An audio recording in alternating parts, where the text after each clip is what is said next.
میں نے آپ میرا موقف پہنچائیں کہ پی پی کا حکومت بنے گا تو بلاول بھٹو زرداری نے وعدہ کیا ہے کہ غربت کا مقابلہ کریں گے، اور غربت کا مقابلہ کرنے کے لیے ہم بے نظیر انکم سپورٹ پروگرام میں اضافہ کریں گے۔ ہم انشاءاللہ تعالی نہ صرف بے نظیر انکم سپورٹ پروگرام میں اضافہ کریں گے مگر ہم بلا سود قرضہ دلوائیں گے تاکہ وہ بے نظیر انکم سپورٹ پروگرام سے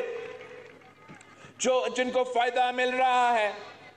ان کو انشاءاللہ تعالی ہم بلا سود قرضہ دیں گے تاکہ وہ اپنا کاروبار شروع کر سکے، اپنا خاندان کا خیال رکھ سکے اور اپنا کردار ہمارا ملک کی معیشت میں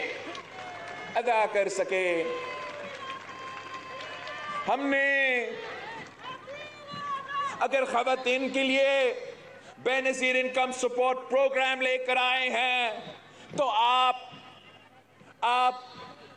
مزدوروں کے پاس پہنچے، محنت کشوں کے پاس پہنچے، ان کو بتائیں کہ بے نظیر انکم سپورٹ پروگرام کے ساتھ ساتھ بلاول بھٹو نے وعدہ کیا ہے کہ بے نظیر مزدور کارڈ لے کر آئے گا اور مزدوروں کو محنت کا صلہ دلوائے گا، مزدوروں کو مالی مدد پہنچائے گا۔ آپ پاکستان کے کسان کے پاس جائے، سندھ کے ہاری کے پاس جائے، ان کو یہ بتائے کہ بلاول بھٹو زرداری نے وعدہ کیا ہے کہ ہم نے پہلے بے نظیر انکم سپورٹ پروگرام دیا تھا تو اگلی بار انشاءاللہ تعالی ہم بے نظیر ہاری کارڈ دیں گے، ہاری کارڈ انشاءاللہ تعالی ہم ہاری کارڈ کے تھرو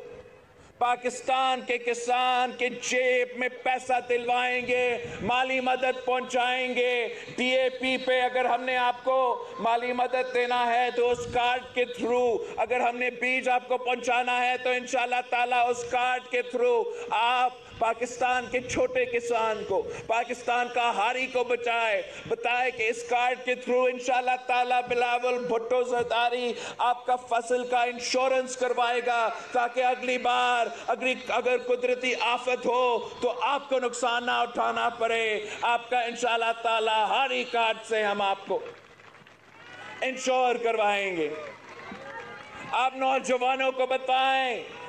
نوجوانوں کے پاس پہنچے کہ پیپلز پارٹی نے بے نظیر انکم سپورٹ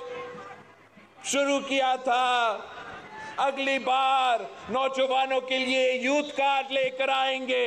نوجوانوں کو مالی مدد پہنچائیں گے، نوجوانوں کو روزگار دلوائیں گے، نوجوانوں کو تعلیم اور وہ سکلز دیں گے جس سے ان کو روزگار مل سکے۔ اور آخری جو ہمارا وعدہ ہے اس عوامی معاشی معاہدہ میں، اس 10 نکاتی ایجنڈا میں، کہ ہم انشاءاللہ تعالی یونین کونسل کی سطح پر بھوک مٹاؤ پروگرام چلائیں گے اور پاکستان کا کوئی بچہ انشاءاللہ تعالی بھوکا نہیں سوئے گا۔